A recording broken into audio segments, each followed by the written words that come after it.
This is Diane Cooper with Weather Integrations. In today's video, we're going to take a look at what we're thinking for the remainder of May 2017 from a weather standpoint, and then also provide a view of what we're thinking for the June climate outlooks as we move into start to move into the summer months. This video was recorded on May 19th of 2017. So kicking off, we're going to look at what we're thinking for rainfall over the next week, and this is for May 19th through morning of May 26th.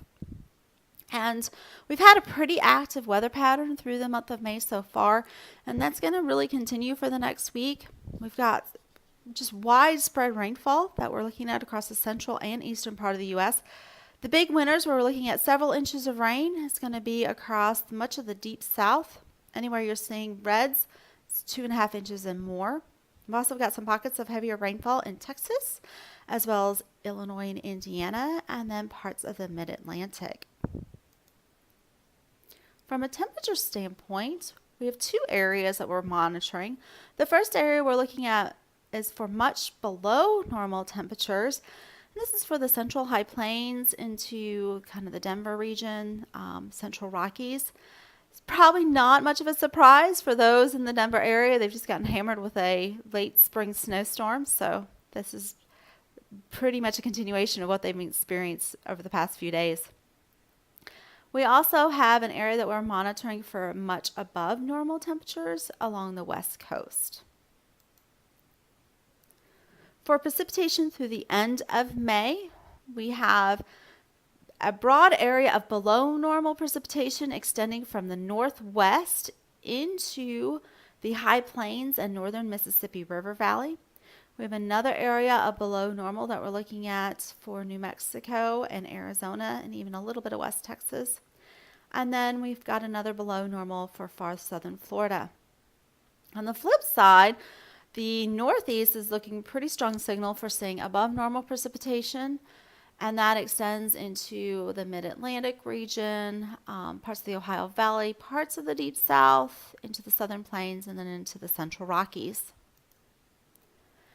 Temperature, we really have two polar opposites going on across the country. So we've got the above normal temperatures. Again, this is through the end of May for the west coast, and that translates into far southern Texas and then parts of Florida. And then the broad area of below normal temperatures that we're looking at through the end of May for a good chunk of the central and eastern U.S. Now we're going to take a look at what we're thinking for the full month of June. Again, this is the average for the month of June, so you're going to see variation with your day-to-day weather, but this is just what we're thinking from an average standpoint. So we do have that pocket of above normal outlined in the green across a good part of the Rocky Mountain region. However, for the rest of the country, it's white, which means equal chances, and that means that we really don't have a good signal of above, below, or normal. So the models that we use and other parameters that we look at to evaluate what our medium range patterns are looking like just really aren't giving us a clear signal. I will highlight, especially from a precipitation standpoint, we do kick off Atlantic hurricane season in the month of June, and so hurricanes are not really well accounted for in our monthly outlooks, as well as individual thunderstorm complexes. So keep that in mind, that if we get a hurricane in June, which is early in the season, or if we get some large-scale thunderstorm complexes, you'll see some pockets of variation with that. From a temperature standpoint, we really have an interesting U that is extending across the country. So we start out with the warm side, above normal temperatures, pretty much along the west coast, along Mexican border, Gulf Coast region, and then a good chunk of the east coast is going to be above normal. And then as we move into parts of the western U.S. and then almost the entire central U.S., we're looking at either equal chances, and then we have that little pocket of below normal in the central Rocky region. So again, an interesting shape of temperatures across the U.S. We want to close out by sharing a little bit about the current drought situation. The focus has really been across the southeast, and we do continue to see some extreme drought conditions in Florida and far southern Georgia. We've had some really nasty fires out there, so that is something that we've just been really monitoring. And then we do have some pockets of dry, abnormally dry, maybe a little bit of D1 moderate drought going on in Texas and into Oklahoma, as well as in parts of the higher plains region, just some abnormally dry. And then a continued abnormally dry and moderate D1 conditions across far southern New Mexico, far southern Arizona, and into southern California. The graphic on the right gives an indication of how have things changed over the past month. So when you're looking at the areas outlined in those yellows and browns, that shows that we've had things get worse. On the flip side, if you see areas that are outlined in the greens and blues, that shows areas that we've seen improvement. So that just gives a perspective of what we've seen over the past month. And we are continuing again to see worsening conditions in southern Georgia and Florida, where the drought conditions are the worst right now. So to close out, in summary, for the remainder of May, we're looking at wet in the east and the south central and central U.S. We've got drier conditions in the northern plains and into the northwest U.S.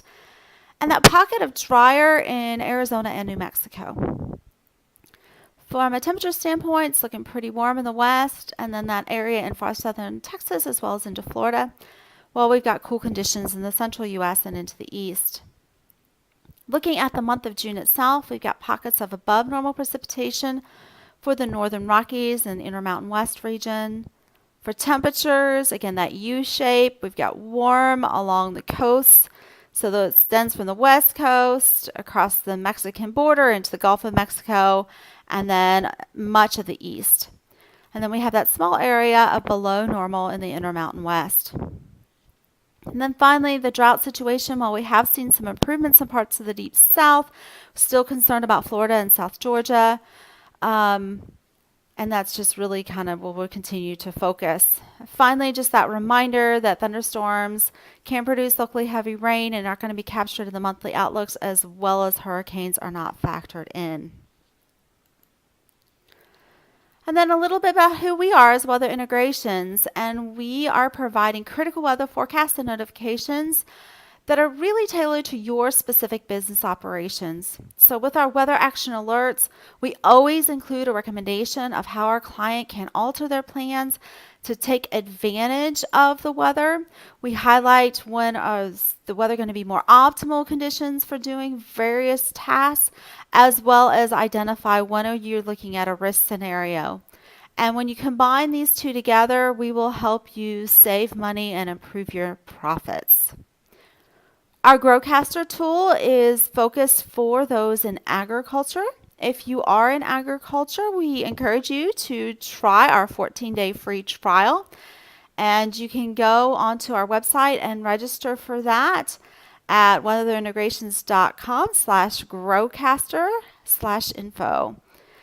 Thank you so much for your time today. If you have any questions about these June outlooks, feel free to ask questions in the comment sections, and I will provide feedback just as soon as I can.